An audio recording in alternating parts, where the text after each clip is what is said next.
मनोहर लाल खट्टर ने करनाल में लिया किराए का मकान।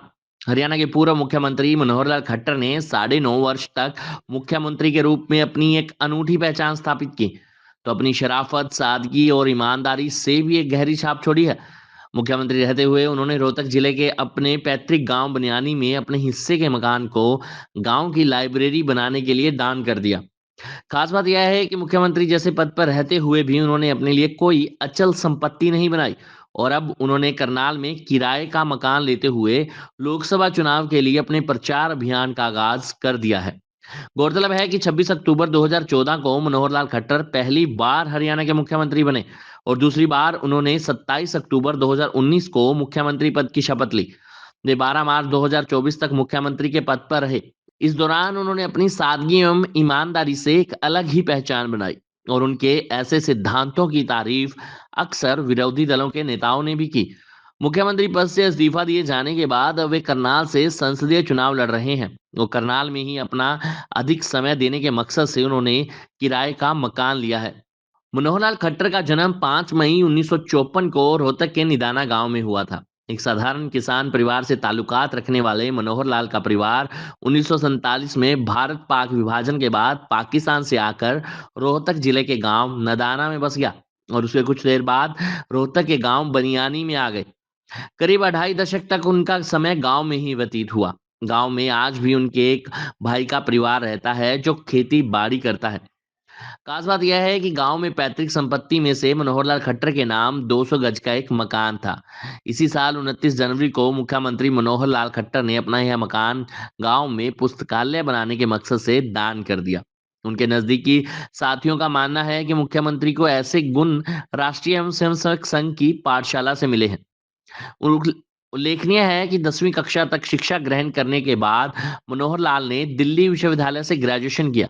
इसके बाद वे सदर बाजार में दुकान करने लगे। सादगी पसंद मनोहर लाल शुरू से ही राष्ट्रीय स्वयंसेवक संघ की विचारधारा से प्रभावित थे। 1970 में महज 24 वर्ष की उम्र में वे संघ से जुड़ गए। संघ की सदस्यता के बाद 27 साल की उम्र में वे संघ के बड़े प्रचारक बने। 1994 में उन्हें भाजपा में शामिल कर लिया गया। संघ में रहते हुए उन्होंने ईमानदारी, सादगी एवं अनुशासन का पाठ सीखा और भाजपा में आकर भी इसी मूल मंत्र को अपने जीवन में आत्मसात भी किया। विशेष बात यह है कि हरियाणा में राजनेताओं, विशेषकर सत्ता में बड़े पदों पर बैठे नेताओं को उनके समर्थकों की ओर से महंगे तोहफे देने की परंपरा रही है। अक्सर नेताओं को रुपयों, फल, मिठाइयों से तोला जाता है, तो वहीं सोने चांदी के मुकुट, अंगूठियां व अन्य आभूषण उपहार स्वरूप दिए जाते हैं। मनोहर लाल खट्टर ने 2014 में मुख्यमंत्री बनने के बाद खुद को मिलने वाले उपहारों की खुली निर्माणी करवाने की परंपरा शुरू की। इससे मिलने वाले पैसे को सरकारी खजाने में जमा कराया। मार्च 2023 में एक नीलामी के जरिए 51,000 उपहार बेचे गए, जिनमें 1,14,95,000 रुपए आए, जिसे उन्होंने सरकारी खजाने में जमा करवा दिया। इसके लिए सीएम उपहार पोर्टल बनाया गया। ऐसा माना जा रहा है कि मनोहर लाल खट्टर द्वारा बनाया गया सीएम उपहार पोर्टल प्रधानमंत्री नरेंद्र मोदी द्वारा प्राप्त उपहारों की नीलामी करने और लोक कल्याण के लिए दान का उपयोग करने के लिए विचार से प्रेरित रहा है। अपने कार्यकाल के दौरान मनोहर लाल खट्टर को मिले करीब 1200 उपहारों की नीलामी की गई। इनसे करीब 21 करोड़ रुपए की राशि एकत्रित हुई, जिसे सरकारी खजाने में जमा करवाया गया। विशेष पहलू यह है कि 2014 में मुख्यमंत्री बनने के बाद मनोहर लाल खट्टर ने हरियाणा में व्यवस्था परिवर्तन का एक संकल्प लिया। तो उन्होंने प्रत्येक मंच पर कई बार कहा कि वे हरियाणा को अपना एक परिवार मान वे फकीरों की तरह जीवन जीते हैं और उन्हें किसी पद, पैसे या मकान की लालसा एवं लालच नहीं है। उनका हमेशा यह भी कहना रहा है कि जब तक वे मुख्यमंत्री के पद पर रहेंगे, हरियाणा को कुछ देकर ही जाएंगे। लेने की बात किसी भी तरह की इच्छा नहीं है उनकी। इस बात का उदाहरण तब भी मिला जब हरियाणा के एक राजनेता ने उन्हें फार्म हाउस गिफ्ट करने का ऑफर दिया।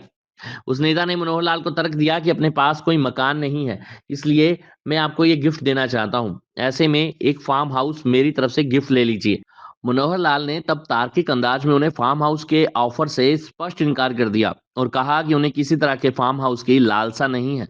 यही वजह है कि मनोहर लाल ने 9.5 वर्षों तक मुख्यमंत्री रहते हुए अपने लिए कोई घर किसी भी जगह पर नहीं बनाया। उनकी आय के नाम पर उनको एक विधायक के रूप में मिलने वाले वेतनमान एवं अन्य भत्ते ही हैं। हमारी खास रिपोर्ट।